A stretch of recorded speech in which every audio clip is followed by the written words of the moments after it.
Good morning dear student, 12th science maths chapter number 3 matrix जो आज हम continue करने जा रहे हैं।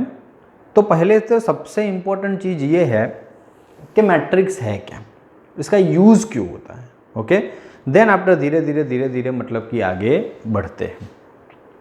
तो बेसिक इम्पोर्टेंट चीज़ कि भाई मैट्रिक्स का सिंबल, आज हम थोड़ा इंट्रोडक्शन करते हैं मैट्रिक्स का।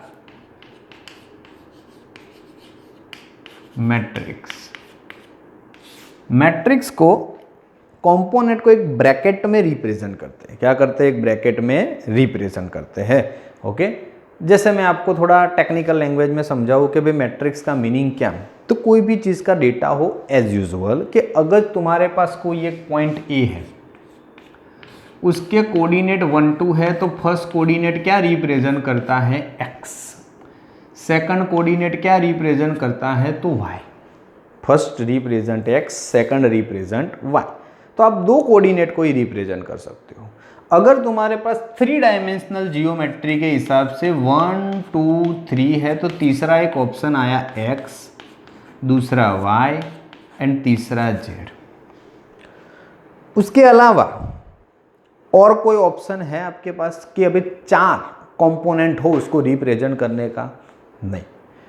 तो मैट्रिक्स एक ऐसी चीज है जो इनफाइनाइट तक रिप्रेजेंट करती है कि भाई कोई 5 स्टूडेंट का डेटा ले लिया हमने, वो 5 स्टूडेंट की पूरी डिटेल, उसका name, son name, father name, height, weight, okay, etcetera etcetera, जितना इनफाइनाइट तक आपको कंपोनेंट दिखाना हो तो वो आपको मैट्रिक्स करके देता है। क्या करके देता है? मैट्रिक्स। तो यही चीज़ इंपॉर्टेंट है कि भाई मैट्रिक्स का यूज़ कहाँ होता है। कभी कभार आप कंफ्यूज होते हो कि ऐसी कॉम्प्लिकेटेड चीज़ सीख के है यूज़ करने में कॉम्प्लिकेटेड दिखती है, वरना मतलब कि चैप्टर तो बिल्कुल ईजी है। और ऐसे बैक टू बैक 2 चैप्टर है सेम मैट्रिक्स के जैसा, चैप्टर नंबर 4 डिटर्मिनेंट।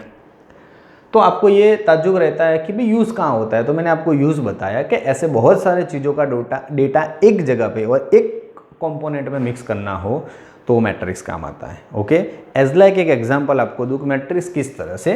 तो एज लाइक ऐसा एक सिंबल रहता है, उसमें 1 2 3 4 5 6 4 2 रैंडम ले रहा हूँ, 1 2 4 3, ये सभी कंपोनेंट। शायद समझ लो कि पहले मेहुल के मार्क्स से, फिर सुमित के मार्क्स से, फिर आयुष के अलग अलग चीज़ों के, पर काफ़ी सारे चीज़ों का डेटा हम मतलब कि एक साथ कलेक्ट कर सकते हैं।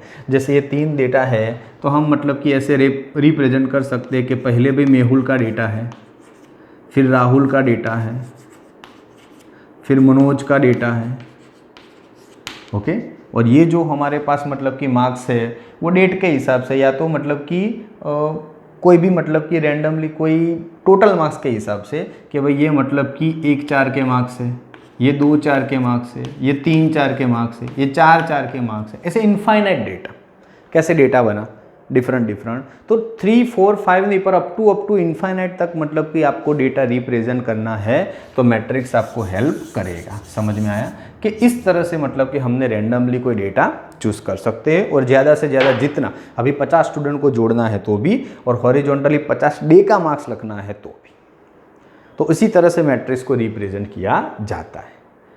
अब मैट्रिक्स कहाँ तक है? तो इनफाइनाइट तक है, इसकी कोई लिमिटेशन है नहीं। आज मैं बिल्कुल बेसिक चीज़ आपको मैट्रिक्स के बताने जा रहा हूँ, देन आफ्टर आगे बढ़ेंगे। क्या है? तो मैट्रिक्स कहाँ तक है? तो इनफाइनाइट तक है, उसकी कोई लिमिटेशन है नहीं। तो इनफाइनाइट तक कैसे? तो हम m क्रॉस n मैट्रिक्स मतलब के लिखते हैं। उसके पहले मैट्रिक्स में आपको एक चीज़ समझनी जरूरी है। क्या? तो रो एंड कॉलम। ऐसे कि भी कोई भी एक हॉरिजॉन्टल पूरी के पूरी लाइन, ऊपर वाली, मिडल वाली, ये वाली, ओके, पूरी की पूरी लाइन को रो बोला जाता है। क्या बोला जाता है? रो। हॉरिजॉन्टल पूरी की पूरी पैर, that's called row. Then after अगर ऐसे ही वर्टिकल कोई भी एक पर्टिकुलर पैर, पूरी की पूरी, 3 की हो तो 3, 4 हो तो 4, उसको क्या बोलते हैं? Column. Horizontal row, vertical column. Okay, matrix को सिंबल में कैसे बोला जाता है? तो रो बाय कॉलम के हिसाब से। तो देखो रो कितनी है? पूरी एक लाइन, ये पूरी दूसरी लाइन, ये पूरी तीसरी लाइन, तो 3 रो है। First column, second column, third column, fourth column, तो 4 कॉलम है। 3 रो 4 कॉलम, क्या है 3 रो 4 कॉलम। तो टोटल उसके कंपोनेंट कितने, तो 3 जा 4, टोटल 12 हो गया। आप काउंट कर लो। तो अगर 3/4 मैट्रिक्स बोला है तो आप बाय डिफॉल्ट टूमर में समझ सकते हैं कि उसमें पहला है वो रो रिप्रेजेंट करता है और दूसरा कंपोनेंट है वो कॉलम रिप्रेजेंट करता है। क्या करता है, कॉलम। जो पहला कंपोनेंट है वो रो बताता है, दूसरा है वो कॉलम बताता है। बोलो समझ में आ गया? बिल्कुल इजी। रो और कॉलम को कैसे रिप्रेजेंट किया जाता है और रो किसको बोलते हैं, कॉलम किसको बोलते हैं, this is the important thing.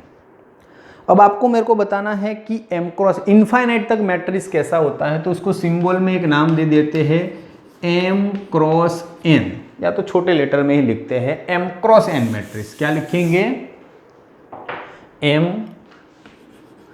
Cross n matrix. कैसे, तो रो कितनी होगी m, कॉलम कितनी होगी n, वो तो अभी से हमको पता है। ओके चलो तो स्टार्ट करें। एक बड़ा सा मैट्रिक्स, चलो पहला कंपोनेंट स्मॉल a के फॉर्म में, सभी स्मॉल a के फॉर्म में। अब पहले कंपोनेंट को पर्टिकुलर में नाम नहीं दे रहा हूँ, तो वो कंपोनेंट कौन से लोकेशन पे है, लोकेशन दिखाना है। तो कंपोनेंट पहली रो में है, पहली कॉलम में है, तो पहले रो फिर कॉलम, दोनों 1 1 हुए। अगर दूसरा कंपोनेंट लिखूँ तो रो तो वही है, हॉरिजॉन्टल में तो उसी लाइन में है, तो रो 1 पर कॉलम पहली और ये क्या हो गई दूसरी, तो कॉलम 2। ऐसे सिंबल में लिख सकते हैं। ये कंपोनेंट का नेम कि उसका लोकेशन कहाँ पर है, क्या है लोकेशन कहाँ पर है। ऐसे उसको इस तरह से सिंबल में AIJ के फॉर्म में रिप्रेजेंट करते हैं, जहाँ I है वो रो रिप्रेजेंट करता है और J है वो कॉलम रिप्रेजेंट करता है। क्या रिप्रेजेंट करता है, रो एंड कॉलम। स्टार्टिंग में आपको एक बार मैट्रिक्स इसीलिए मैं डीप में समझा रहा हूँ कि फिर जब एग्जाम्पल करें तो बिल्कुल ईजी लगे। चलो 1 2, ऐसे ही रो बढ़ती जाएगी, कॉलम बदलती जाएगी, row 1 column 3, row 1 column 4, up to row 1, और कॉलम बढ़ती बढ़ती लास्ट इनफाइनाइट तक। तो कॉलम कहाँ तक है, n तक लेनी है, तो लास्ट में n कॉलम आ जाएगी। उसी हिसाब से दूसरी लाइन लिखूँ तो अब रो 2 कॉलम 1, फिर रो 2 कॉलम 2, बदलती जाएगी कॉलम, अब रो 2 फिक्स हो गई। ऐसा करते करते करते करते करते रो 2 और कॉलम n। उसी तरह row 3 column 1, row 3 column 2, row 3 column 3, up to row 3 and column n। ऐसा चलता ही जाएगा, रो भी बढ़ती जाएगी अप टू लास्ट में रो कौन सी बनानी है, तो m रो है, तो रो m कॉलम 1, रो m कॉलम 2, रो m कॉलम 3। ऐसा करते करते आगे जाएंगे तो रो m कॉलम n। ये m क्रॉस n मैट्रिक्स हुआ, जहां पे m रो है, 1 2 3 करते करते m रो, और 1 2 3 करते करते n कॉलम। तो लास्ट में हमारा कंपोनेंट कहाँ पे है, तो m रो में और n कॉलम में। That's called m cross n matrix. क्या बोल सकते हो उसको, m cross n matrix. This is the basic information about the matrix. Topic number 2 है टाइप्स ऑफ मैट्रिक्स, वो देखेंगे बाद में। पहले इतना बेसिक देख लेते हैं अच्छे से, फर्स्ट लेक्चर सही से समझ में आना चाहिए, फिर एग्जाम्पल में टेंशन है नहीं। मैट्रिक्स का यूज कहाँ पे होगा, तो मैट्रिक्स मतलब कि बड़ा मोर देन चीज दिखानी हो किसी एक ब्रैकेट में। जैसे हमारे पास पॉइंट है 2 डायमेंशनल, तो हम x एंड y कोऑर्डिनेट के हिसाब से 2 चीज़ को दिखा सकते हैं। 3 डायमेंशन तो x y z दिखा सकते हैं।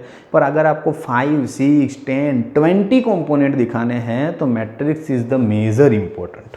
ओके, जैसे किसी बच्चों के मार्क्स क्लास के तो नाम और डेट के हिसाब से जितना डेटा लिखना है लिख सकते हो। दैट मीन्स आप मैक्सिमम चीज़ मतलब कि क्या कर सकते हो, रिप्रेजेंट कर सकते हो। ओके, मैट्रिक्स में 2 चीज़ इंपॉर्टेंट होती है, रो एंड कॉलम। तो हॉरिजॉन्टल कंपोनेंट की पूरी line that's called row, vertical component की पूरी लाइन दैट्स कॉल्ड कॉलम।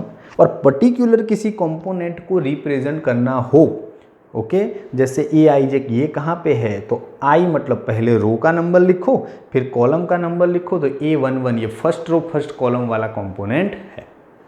दूसरा टोटल कंपोनेंट कितने हैं, तो टोटल कंपोनेंट मतलब कि देखो यहाँ से रो काउंट करो तो 3 रो है, कॉलम काउंट करो तो 4 कॉलम है, तो 3 × 4 12 कंपोनेंट हो गए, उसके अंदर बाय डिफ़ॉल्ट फिक्स आप गिन सकते हो।